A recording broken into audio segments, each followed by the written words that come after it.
আচ্ছা, এবার তুমি আসো অ্যাবসিসিক অ্যাসিড কিভাবে করে কাজ করে। তার আগে আমরা দেখি স্টোমাটা কিভাবে করে ওপেন হয় আর কিভাবে করে ক্লোজ হয়। আচ্ছা, আমি চেষ্টা করি তোমাকে এখানে আবারও ভিডিও দেখানোর। আচ্ছা, এখানে দেখো এই যে স্টোমাটা। আচ্ছা, স্টোমাটার গায়ে এই যে স্টোমাটার দেখো, স্টোমাটার যে ওয়ালটা আছে না, এই যে ওয়ালটা, এই স্টোমাটার ওয়ালে দুই রকম চ্যানেল থাকে। কয় রকম চ্যানেল থাকে বলো তো? বললাম দুই রকম চ্যানেল থাকে। একটা হচ্ছে প্রোটন পাম্প আর একটা হচ্ছে পটাশিয়াম পাম্প। আমি শর্টে মনে রাখি as if like P P, proton pump আর কি পটাশিয়াম পাম্প।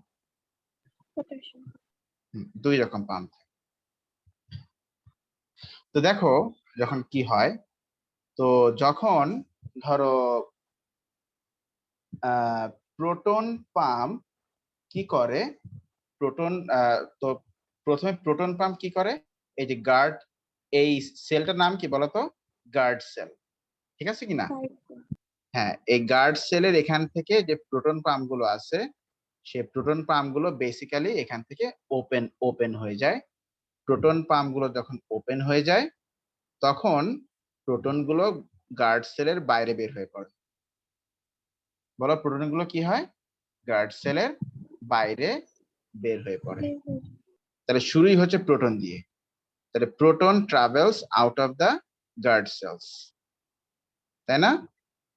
প্রোটন ট্রাভেলস কি বলো? Out of the guard cells. আচ্ছা, তাহলে প্রোটনের তাহলে এই গার্ড সেলের ভিতরে মানে গার্ড সেলের এখানে যে স্পেসটা আছে, এই স্পেসে কি হয়ে যায়?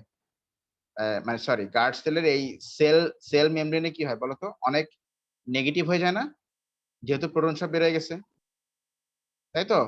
প্রোটন তো পজিটিভ চার্জ ছিল। প্রোটনটা কোন চার্জ ছিল বলো? পজিটিভ চার্জ ছিল। তো সব প্রোটন বের হয়ে গেল, তাহলে গার্ড সেলের এই সাইটোপ্লাজমটা কি হয় বলো? কোন চার্জ হয়ে যায়? পজিটিভ নাকি নেগেটিভ চার্জ? যখনই নেগেটিভ চার্জ হয়ে যায় তখন কি হয় দেখো, তখন এখানে আবার ছিল পটাশিয়াম চ্যানেলস।